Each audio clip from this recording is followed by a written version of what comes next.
This episode of the Great Lakes Outdoors podcast is brought to you by Migra Ammunition, GK Calls, Gibraltar Boatyard, Pointe Mouillee Waterfowl Festival, Gibraltar Duck Hunters Association, Turtle Box. We'd like to give a special thanks to Brian Ellithorpe. Give him a follow on all social media. We appreciate all the support.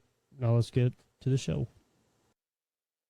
What's going on, everybody? Welcome back to another Great Lakes Outdoors podcast. Chris and I are sitting here. Chris, what's going on? Staying cool. Trying to stay cool. Trying to, at least. Right. We were on the boat all day yesterday and swimming our butt off, I'll tell you that. Yeah. It sucked out there. And it sucks today, too. It's even hotter. It is. It's bad. But, yeah, it has been a really good time. Some summer fun. Finally, some summer fun. Well, we're sitting here with a special guest for the third time trying this anyway. Heath Huggerhide. Heath, how you doing, man? Good. It's, Good. Doing the same thing, trying to stay cool. yeah, it's been hot, man. It's only been, what, 2-3 Real weeks hot. out of this summer? Yeah. So we've been fortunate, don't get me wrong, but it still has sucked. It's been brutal. I'm looking forward Brutal. to bird season already, Yeah. waterfowl season Oh. already. Oh, Freezing yeah. our butts off. Nice cold front. Uh-huh. I'm done with this. I get last about, I don't know, 2 weeks in the summertime, maybe even less than that with this heat. And then other than that, I'm good with it. I think after the 4th of July, I'm ready. Yeah. It's just Pretty Well, much. one of those things for me where, like, people like the summertime and the heat more than winter. It's like, well, at least I could dress warmer or add clothing Yeah. than Yeah. summertime. That's it, man. You can only go down so low. Yeah. Yep. But Yeah. you own a business that is growing like crazy. Turkey season was just here, and that's kind of what it seemed like how you started this business. Do you want to just tell everybody Yep. what your business is? What is your business? It's all feathers taxidermy, so it's essentially just feather art for turkeys is primarily what I do, but we've been mixing in ducks, and I'm probably this winter when I get a little bit more free time gonna work on a pheasant. But yeah, it's just a different, unique way to, I guess, display your birds. And surprisingly, I've had hunters' wives reach out and they don't even know about it. They're like, I'm gonna steal my husband's turkey and send it to you, because I didn't really think about it until I started doing them. But your wife is probably a lot more likely to let you put one of these on the wall versus a full body turkey, Yeah. just because of the presentation of it. So yeah, it's been fun. It's been keeping my spare time not so spare, keeping me busy. But yeah, I'm enjoying it. Now, you are from well, let's even backtrack from there. Do you want to just tell people who you are, where you're from, how you got into hunting, or just like a background Yeah. story of who you Yeah, are? sure. So yeah, I'm Heath Huggerhide. I live on the west side of Michigan, Caledonia area. I run an automotive detailing company, and then obviously the all feathers taxidermy is kind of like a side. It's kind of become a beast, but it's a side business for me. I have a beautiful wife, 2 kids, 2 awesome daughters. I got into hunting just my dad when I was growing up. We moved out to the country when I was out to this area that I still live in like 3rd grade. So he'd bring me out rabbit hunting with my single shot 410 and just got me, into it. I never duck hunted and turkey hunted until probably 7-ish, 8 years ago. And then just dove in head first. I jokingly say I deer hunt 1 week out of the year, but that's pretty much all. I now go to Missouri or Illinois or somewhere with my dad for a week. But yeah, so yeah, just a little bit about me. Now, we were talking about it before. What kind of got you into the feather art, as you call it? Like, just what kind of made you think, like, this is kind of a sweet thing that nobody's touched? Like, what made you even think of doing something like this? Well, Jeff Fredericks is kind of the original creator of feather art. Obviously everybody has their own style or their own way they lay them out and stuff like that. But I saw him shoot I think it was last season or 2 seasons ago, maybe it was. I I'd seen him, I followed Jeff for a while, and I was like, I'm really artsy, I'm creative. I'm gonna give it a go. And my first one took me like 17 hours. It was dreadful, but I learned. The nice thing with it is like you learn something different every single time. So like I jokingly say my last mount was probably my best mount, but it probably is because it's just the little things that you learn. But after I did that first one, I was like, okay, now I kind of have the hang of it. Um, and I did my brother-in-law's bird, one of my employees for my detailing company, Jeremy. I take both my employees out to kill a turkey every year. Um, but I did one of his birds, and then I believe I did a third bird. And once I did that third bird, it got to the point where I was like, I would probably put this in my own trophy room, and I'm really picky about taxidermy. So Right. I might as well just, turkey season's coming up. I'll, put it out there and see what happens type deal. And then, started a TikTok, Instagram, all that stuff.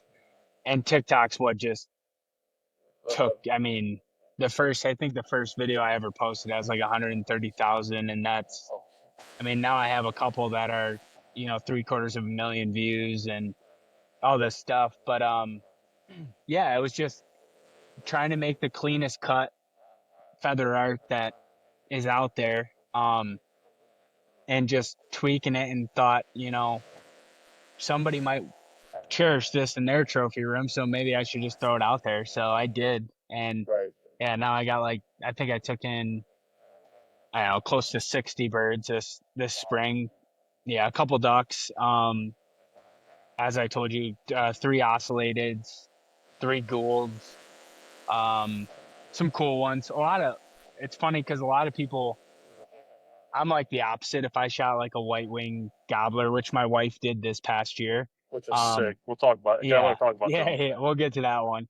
I'd probably full body mount it, but you could do it either way. Like they're both such cool ways to display a bird. Like I'll have my whole Grand Slam full body mounted, and then I'll do all of them in a feather art as well. But yeah, it gives the hunter a different way to display the beauty of each bird. You know what I mean?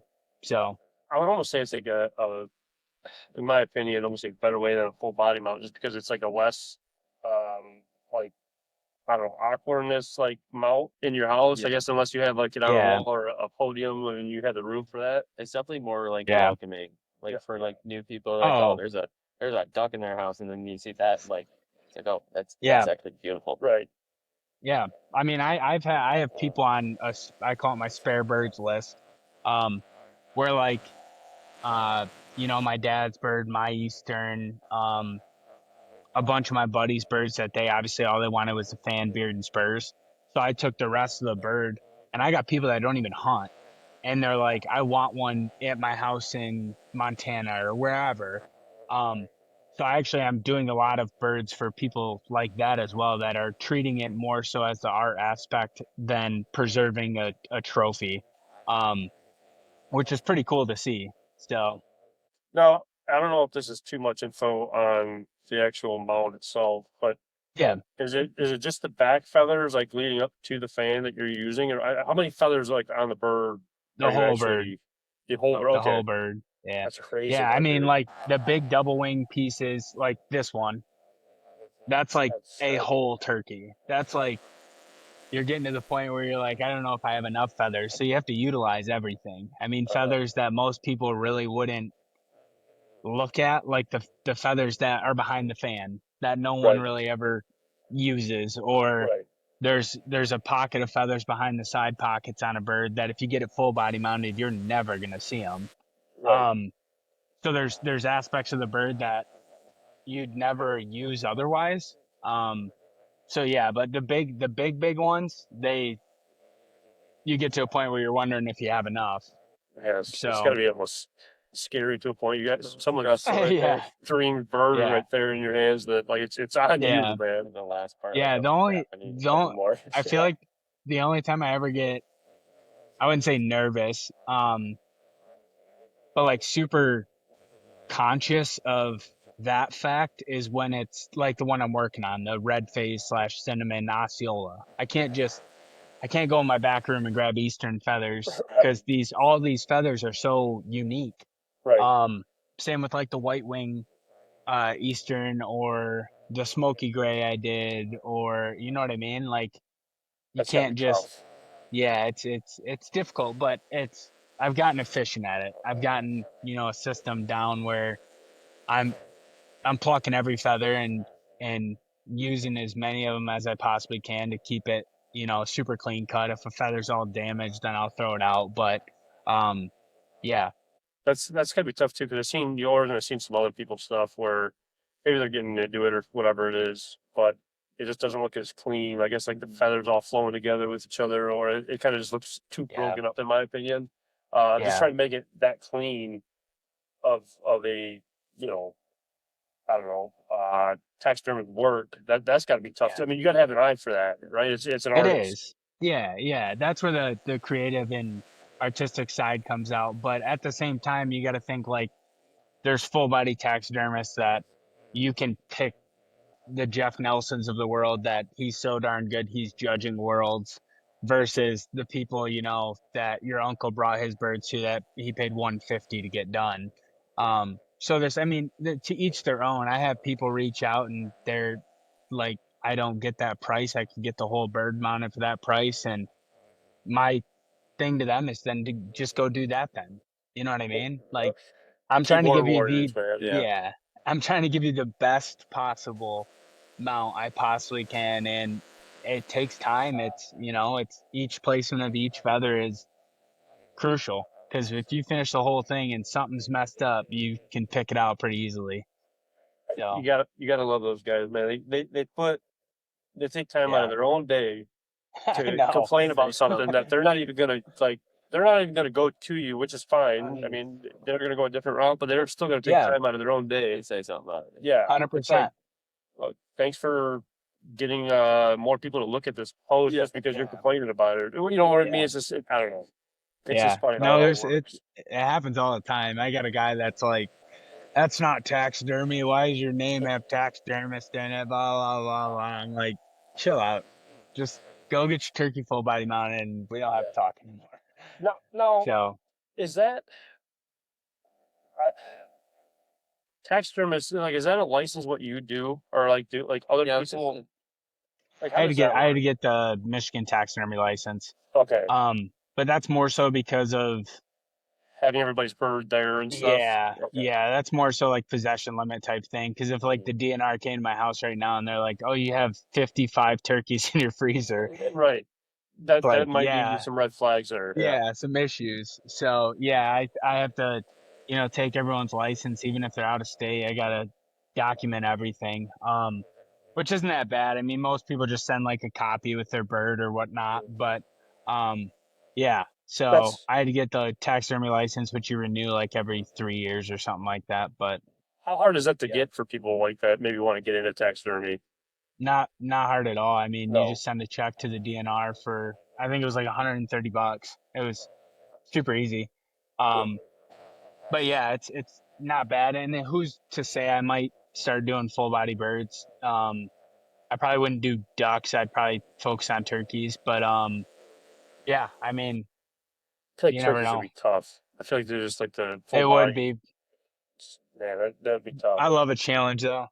Yeah, no, that's for sure. It's I mean, definitely Because another art form. I could do it. I mean, just like you start off and you don't really know how to do it. You're kind of just winging it. But after a few of them, some buddies and stuff that, you're okay with messing up, let's per se. Like you just going through some errors, you learn off of that, right? Definitely. yeah, yeah. What One, if you ask a full body taxidermist, they'd rather it's vice versa. Like yeah, I could say, oh man, that's got to be really difficult, but then you ask a taxidermist that does full body mounts to try and do what I'm doing, and they're like, I'm good. right. Like I've I'm, su- tried it, I'm good. I'm surprised more people don't do that though in reality, or haven't done that like in the past, where you hit it right like perfectly, where you started blowing up the right time, or like introduced it more, I guess. Because who was Yeah, the other guy that you mentioned, like the Jeff OG of it? Fredericks. Now, does he have like TikTok and all of that stuff? He has Instagram, and He's dude, I'll look him up. He does awesome work. Like I would put one of his pieces in my trophy room, and that says a lot. But But yeah, he's got like 12,000 followers. Okay. Because just like TikTok alone is like one of the best like to get your name out Platforms. there. I feel like Yeah. yeah. I mean Yeah. Instagram, every social media account has its perks, but Yeah. TikTok seems like it's like the one to really blow you up quick. It's like if you got some good content. That like Yeah, 100%. I mean, before Turkey, and it's funny how the season dictates stuff too, because yes, like the algorithm almost. during turkey season, I could post a fan feather, me holding it, and it'd get 50,000 views. And Yep. right now it's like 10,000, 12,000, whatever. But like, I still get views on the one. It was a big Osceola piece. It was massive. Double wing piece that went back down to Florida, but that one's at like 770,000 or something like that. That's crazy. Yeah, crazy. it's nuts. It's But gotta be I strategically kind of timed it. I Yeah. was like, okay, well, everyone's kind of starting to think like there's, Florida just opened turkey season, and everyone's starting to, move their shift point to that. Yeah. Right. So that's when I started, posting a lot. That's that's gonna be the smartest thing. They actually have content at like the floor season and stuff like that. That's what we always try to do, like save a couple posts or at least to be able to post Yeah. to the upcoming year. 100%. Um, 100%. let's see that white wing though. I mean that thing right there. I seen a video of or a picture of your wife kill or like the pictures that you posted of your wife killing that bird, but that thing Yeah. is wicked. This Man. this one's from West Virginia. And this one, I mean, like, his fan is Holy crap. wild. That's insane. But yeah, he had like white hues, like his primaries have white hues to them. He's That's a cool nuts. bird. No. Is that your land down there that you killed it on, or how did that go? Oh, the one my wife killed? The white one, yeah. So that one's from West Virginia. That's a taxidermist named Tanner Burns. He owns Full Draw Taxidermy. He's a good buddy now. I've done like 6 pieces for him. Okay. But that one, he was gonna full body mount it because that's what he does. But its wing was, I mean, every bone in one of its wings was shattered. Okay. So he's like, the amount of time it would take to fix that, and then saw my stuff. He's like, I'm gonna send it to you. Have fun. I'm like, all right, cool. And that was actually, I think, the first double winged one I ever did. So That's it wild. was stressful. But my bet. wife's, that It was wasn't just far off of that, right? its wings are way whiter. I mean, like, Okay. the whole white. wing is white. Yep. Okay. But its fan doesn't have as much hue to it. Okay. It does lack a lot of the black striping though, so it's like more brown than anything. But that's just a piece that I door knocked on before season this year. Actually, it was a new piece. Oh, really? Yeah, and I saw 15 toms strutting out there one day, and I was like, I'm gonna knock on that door, and sure enough, it was right before I left for, it was either Texas or Montana, and I was not stressing out, but realizing like it's hard to get my wife out to hunt because we have 2 kids. Right. So like when I'm hunting, the kids are with my wife, and vice versa. She's not going to go hunting without me helping her. Right. And I saw that bird one time from a neighbor of that property that's a customer of mine. He sent me a picture, or no, it was a video in his backyard. He's like, oh, the turkey just came through the backyard, which is the north end of the property that I hunt. And I reviewed the video like 3 times, and I'm like, that bird has solid white, like, unless the lighting is just so bad, Right. that bird has solid white wings. And my wife hunted 3 times. All 3 times could have killed a tom. Just shooting lanes, or they were like the time before she killed one. We had 5 toms that I've never had a turkey so close to me while I've been sitting on the ground. I mean, we had a hen damn near, brush up against the makeshift blind I had at 3 yards. Holy crap. So, I mean, I think there was 12 jakes in the field, 7 hens, and then 5 toms. And she's like, oh, let me try and swing on them. And I'm like, There are Don't way move. too many eyes. Yeah. Like, dude, let's just see how it plays out type thing. I'm not too stressed out about it now. So then I got smart and was like, I'm just going to throw a ground blind up because there's obviously way too many turkeys here. And that's when the white winged bird came out, and when his wing was tucked, I could just see, I was like, that thing is way different. So I got my binos out. And when he came in, he wouldn't strut because the bird he was with was the strutter. But I got my binos out, and I'm like, I'm 95% sure that that's the white winged bird. So I had her shoot that one, and sure enough, That's pure nuts. white wings. Yeah. So So you don't really have a history on that bird, I guess, per se, right? no, Like that's no. crazy. And I never, even with, I mean, I guess that's when I'm scouting turkeys, I'm not really looking for a one-off bird per Right. se. Whereas like ducks, if I see a bunch of mallards and black ducks, I'm looking for a hybrid or something cool. Right. But yeah, that was the first time I saw that bird in person. I had him on camera twice, and then I'm fully convinced that there's two of them because two of my buddies from Florida came up here, and I told them just go hunt that property because I had never hunted it yet. I'm like, worst case scenario, I get a really good scout out of it. Right. And they had 15 toms in the field.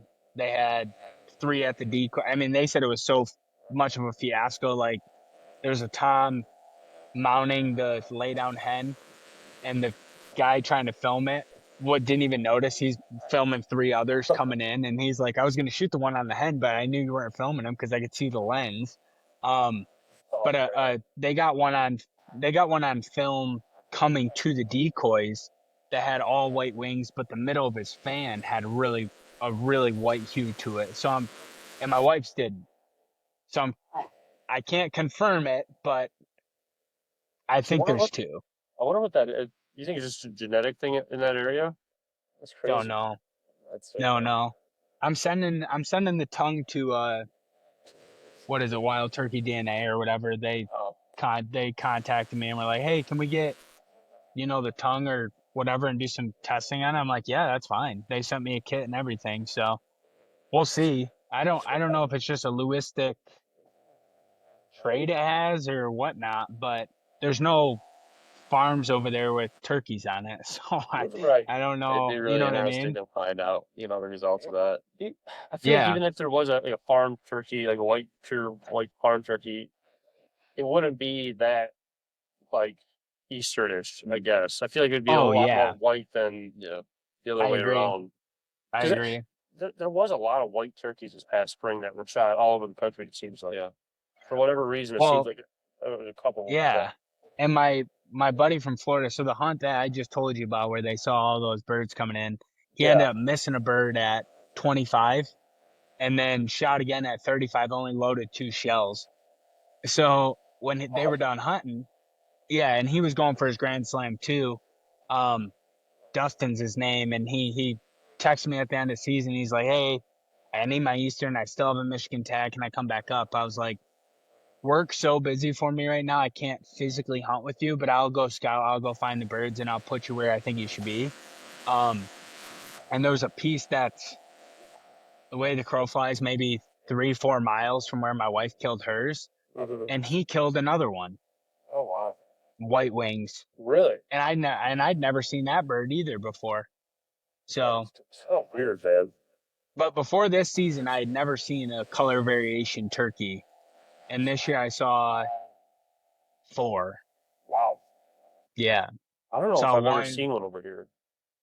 Yeah. I don't think I have. I mean, it's I don't know. It's hard to say. Tell, but because you are right though. Because it's almost one of those things where, if there's a color phase turkey like that, it's almost like someone's going to be talking about it somewhere. Oh yeah. Like one of the locals that like maybe don't hunt, or you said your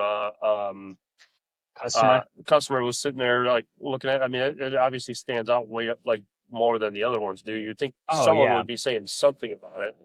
I don't know. It's crazy. Yeah, and when you see him, the one time he sent the video, there was another tom strutting right next to him, and that's when I was like, that's the one on the right has pure white wings. Like I'm not really seeing stuff, And then the other 2 color variations, one of my Osceolas down in Florida had 3 wing feathers that were just pure black, like jet black. But then the rest of his wings had the white pattern in them. Yeah. And then another buddy up here, I got him in tight to a bird, and it was the same thing. It had like some of its wing feathers were jet black, and then its secondaries are easier to say, like the more rounded feathers. Yeah. Were like a creamy brown. So I don't know. My dad did have that on his this year, where it's not even like a jet black. And maybe this is different from what you're saying. His was like a black, but it had like how your mallard's head kind of has like that iridescent color to it, where like you start seeing purples and stuff. It was kind of almost like that, but with like the color tone of an Eastern turkey, but it was just a solid wing instead of like the white markings on it. I think I know what you're talking about. Because you posted a couple times, right? That turkey specifically. Okay. I did see a couple of those this year, which I don't know. That's one thing that I'd like to know more about.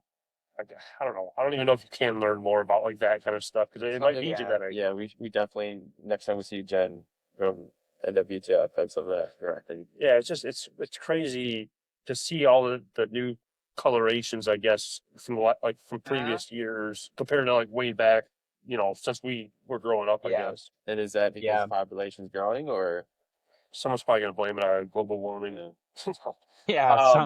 Something crazy. Yeah. How did your turkey season end up, though? It was pretty good. Yeah, I had a lot. I mean, I went to Florida, Texas, Montana, Wyoming. So my hunting here was a little slower just because of time. But yeah, I mean, I started in South Florida, mid-March, killed my 2 Osceolas, and then season opener here, me and my dad doubled. You guys shot like 4 that day, right? No, we shot 2. No, that was 2 years ago. Me and my wife, my dad tripled, which was wild. But then Texas shot 4. Montana shot 2. Wyoming shot 1. And then I think I had 9 or 10 friends that all shot their birds here. That's sick. So, it was a riot. Traveling as much as you do, chasing turkeys, what is like your favorite subspecies of turkeys? Merriam's by far. Oh yeah. Just because how fired up they are, or that and the country you hunt them in, and their beauty. I mean, they're stunning birds. But like Osceolas, they're stubborn, they're aggressive. So I was in Florida for a long weekend, so like Thursday through Sunday. But Thursday I worked. I have a couple clients down there, so I go down there every year and work on some of their stuff. And then hunted Friday, Saturday, Sunday. And Saturday, I've never heard a single bird gobble more than this bird, and it had to have been 150 times, and he didn't die. Really? So like he hung up at like 60, and it was foggy. And I couldn't even see him. I never saw the bird, but the guys dropped back to call, and he's like, my buddy was like, dude, he's like 60 yards. Why aren't you shooting? I'm like, I can't see anything. Like, I see 40 yards to my left, and that's it. So if he doesn't come another 20, I don't know what to tell you. So, but yeah, then later that day I killed 2.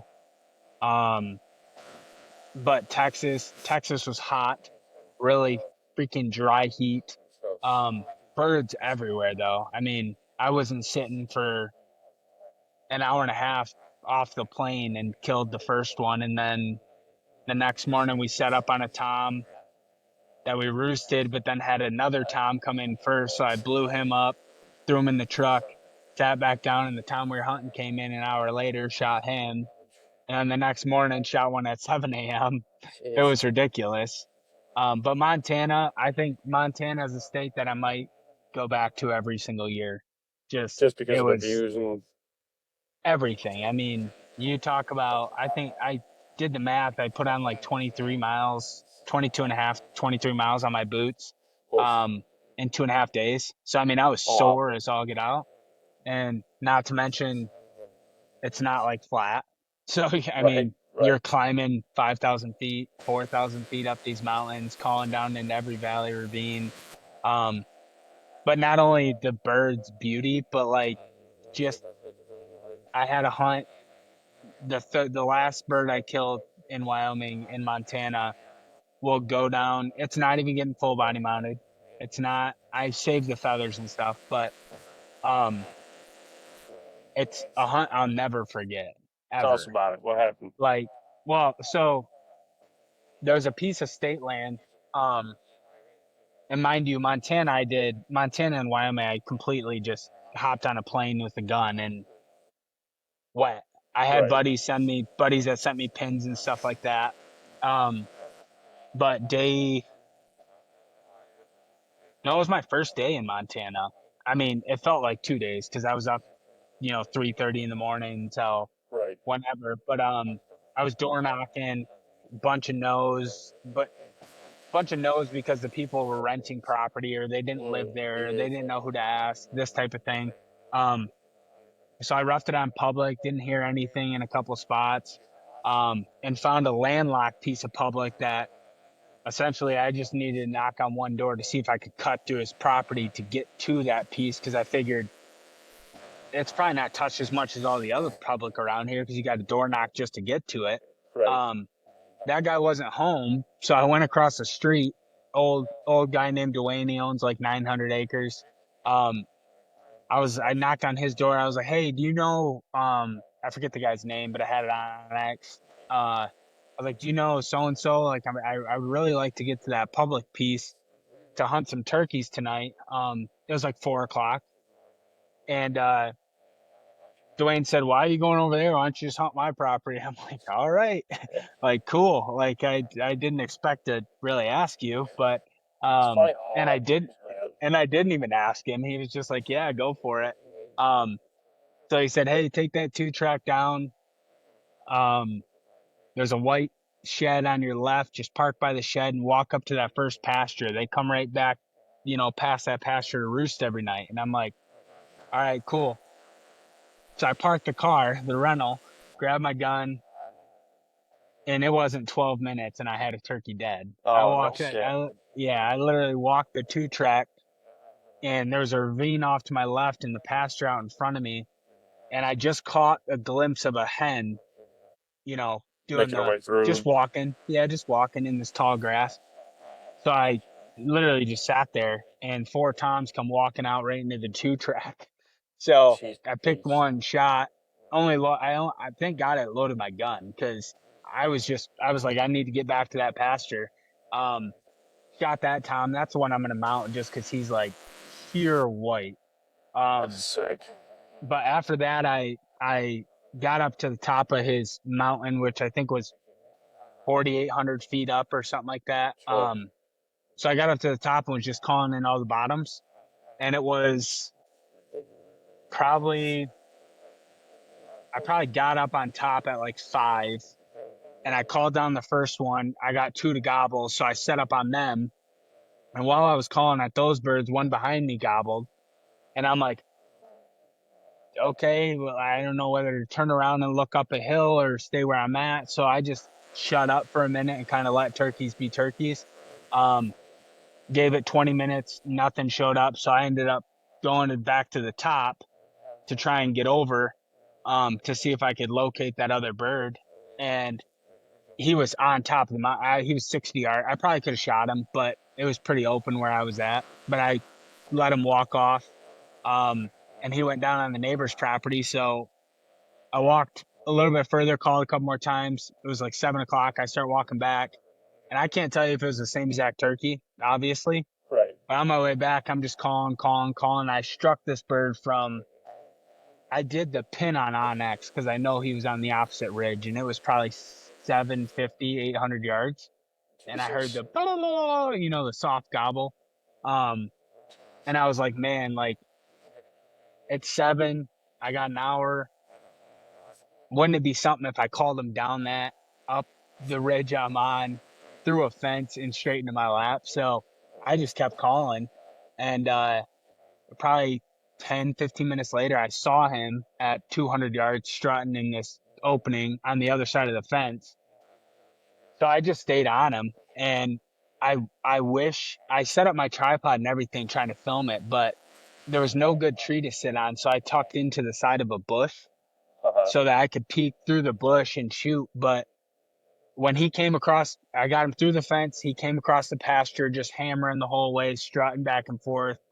And he started working too far left. Even I'm soft calling to my right, trying to get him to come back across my face. Right. So I had to kill him at I was going to let him sit in my lap. I was just enjoying the heck out of it. But I had to kill him at 35, 40 yards because he was just going, I wasn't on a tree. So if he goes too far left, I got to sneak around a bush just to get back on him. Screw yourself over. But yeah, I mean, I think about that hunt. I wish I would have filmed it because I would have loved to watch that back time and time again. Just the way it all, him strutting the whole time and hammering. But that it'll probably go down as top 5 just because. And then, I mean, you're on top of a mountain. Right. You know what I mean? Right. Just the whole scene and everything. It's crazy how shout out Paul, one of our property owners, that me and my girlfriend were sitting there at breakfast one day, and he came up. He's like, "Oh, how'd you guys do?" And she ended up missing hers that morning. And he's like, "Well, just come back and hunt my property." Or I had turkeys on my property. I go, "Well, does anybody hunt back there?" He goes, "No." I go, "Well, can I hunt back there?" He goes, "Yeah, I don't care." And we ended up shooting just 3 this year on that property, and it's just, I don't know. It's funny how hard it is at some instances, and then just easy it is for others. It's just funny. Yeah. It was cool though, because Dwayne, he's 88, blind to one eye. I mean, yeah, and I mean, I sat down after I came back with the 2. Yeah, how'd you do? I'm like, I got 2. He's like, that's awesome. You coming back tomorrow? I'm like, I can't. I got to go to a different region just to get another tag and all that stuff. And he's like telling me all these stories. He's like, and somehow we got on the topic of, he was like, you'll never forget where you were when JFK was assassinated or some life event. Yeah.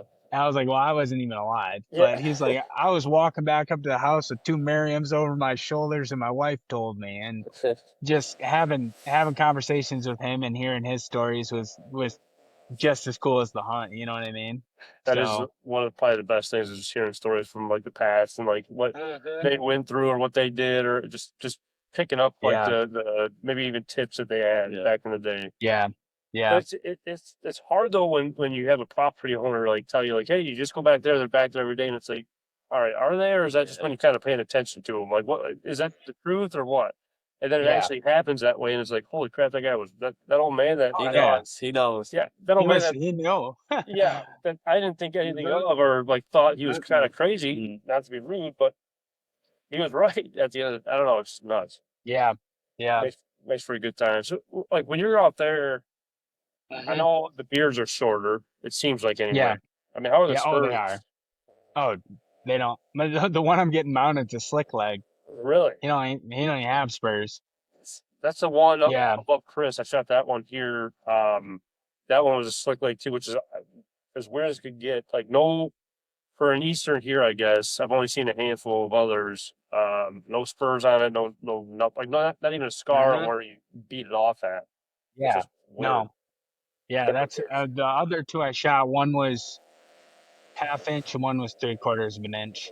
Wow. But I'm ruined for spurs forever because I got my buddy I took out here and got him on a bird on a piece that I don't really hunt. So we just used the terrain to get to him, and they were 1 7/8. They were almost 2 inches. Good Lord. Yeah, he picked the bird up and was like, dude, they're huge. I'm like, yeah, probably 1 1/2 inch. Congrats, that's a really good bird. And I didn't even have words when we got him out of the bed of the truck, because I was like, let's go take cool pics at this spot, blah blah blah. And I was like, holy cow. Was that last year? That was this past season. Was it? And yeah, we killed 2 years ago we killed one that was 1 1/2 inch and one that was 1 5/8 inch. But when I tell you 1 1/2 inch spurs next to 1 7/8 look like a Jake, I'm sure. it's a different caliber, Yeah, Right. it was, and he had 2 beards. Oh, Yeah, I nine and a remember half inch. seeing that now. Yeah, 9.5 inch and 10 inch. That's nuts, man. Just a That's, once in a lifetime freaking bird. we had Zach shoot his this year, and he had probably the biggest hooks, but those were inch and a half. But like there is a Hmm. difference, man. Like even with like how sharp they are, I guess. You know what I mean? Like even that Yeah, point, they could be inch and a half, but a little rounded at the tip of it, just from fighting or whatever. And it's yeah. like I don't know. The Well, hooks it's just like, yeah, it's like looking at a 150-inch whitetail versus a 180. right, right. Like They're they're both both big. they're both big deer, but There's a I difference. mean, you're like, jeez, Yeah. that thing's Yeah. a giant. You think to yourself like right now, 150 to 180 can't be that off, right? Oh, it Oh is. yeah, You yeah. know what I Oh, mean? it Like, is. It's Definite it's a noticeable difference. big right. difference. Yeah, Why because not? before my biggest was inch and 5/8. So before that, I was like, I'm not gonna full body mount an Eastern unless it's bigger than inch and 5/8. Just because I've killed one that has inch and 5/8. I've killed two that had inch and a half, but like that ruined everything. Because then I'd pick up one that had inch and 3/8 spurs, and I'm like, yeah, it's a good bird. It kind of leaves me wanting to ask a question, and it's kind of off topic wise. You know, Yeah, you got these kids that kill these monsters during deer season, like the youth hunt, right? yeah, Um, they were talking about going away from bucks during youth season. And I think they denied all that, right? I think so. Something Could along be those wrong. lines. I mean, how do you feel about that though? Like with like the kids during youth hunt, because I almost feel like it does ruin the kids, like killing those giants at the first year Yeah. instead of just yeah. getting like into the sport wise. I Um, think Yeah, work your way up. yeah, it's got pros and cons. Cause like no matter how many times I look, it's a perfect example. No matter how many times I look at that bird with the inch and 5/8 spurs, when I killed that bird, it was my first turkey. So right, I was always told anything bigger than an inch is a good bird. So I picked that thing up and I'm like, these are way over an inch, but I didn't have full appreciation for it. right. Um, and I have a buddy that I've hunted with in Missouri for whitetails, and he guides out there, and his son is like 14 years old, and he won't kill one that's less than 150. That's crazy, Like man. he wouldn't even want to pull the trigger. And I'm sitting here like, dude, I'll kill 150 all day. Yeah, yeah. If he's That's 4.5 and 150, he's dead. But it I wouldn't say it ruins the kids. I think it gives them way too high of standards in terms of if they're not going to have the longevity, which most family owned operations, like he'll probably have the opportunity to kill 150 or bigger every year. right, But like, let's say he moved to Indiana when he gets older right. and he sees a 130 come by. That's, a 4.5-year-old 10 point. And he's like, I don't want to kill him. That's Kind of ruins it. yes. Definitely does. That's kind of exactly how I feel too. It's like Yeah. I want at least the kid to put in. Not that I'm happy for the kids, obviously, but just put some work in. Yeah. No, like appreciate it more. I guess like with the time and effort that you're putting in, sweating your ass off in the summertime and putting food Yeah. plots in or whatever it may be. I don't know. 100%. Like I said, that was way 100%. off topic, but Oh, no, but yeah. It's, um, what's next for you though, man? What's up for you? Like I know you're traveling for bird hunting. I yeah. know you've done a lot of that, which maybe we could do a part two, which would be like a part four in reality for us. Yeah. Um, what's next for you for like this upcoming season or like even like the taxidermy reward? For ducks, I'm gonna try and finish. I'm gonna do my best to finish the slam this year. I have 2 points in North Carolina for swan, so I'm pretty much guaranteed a tag. That's awesome. Specs, I'll probably just jet down to Arkansas for a weekend. I got a couple buddies that I could go with down there. And then I might do Oklahoma with another friend for crane and cackler, and then that'd be it. And then explore some, South America and some other cool places that like red shoveler. There's a few species outside the U.S. that I would have interest in going to chase. Turkey wise, I don't really know. I want to do, either Goulds or ocellated next year, but I also want to, I'll be down in Florida again, so I'll hunt Florida. I want to do Montana again. I don't know if I'll do the single season slam again, just because I did it, It's crazy, traded though. hunts, unguided. It was a riot. And then taxidermy wise, I got to get through all these birds first, but Yeah. I have, You ain't lying. I have a couple cool designs like this one that I was showing you guys earlier.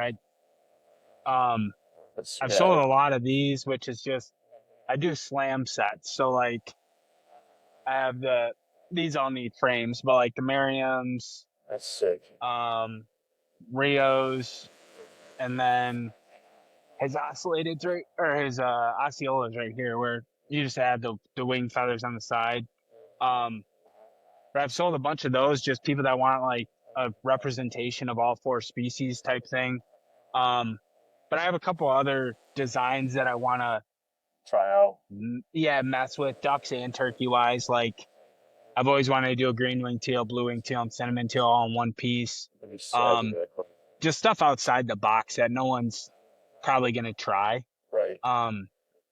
So turkey wise, it's pretty much, 3 examples of how I would mount them. But I've thought about doing like a big double wing piece, but half of it be Rios and half of it be Merriams, or Osceola half and Eastern half. Just stuff outside the box.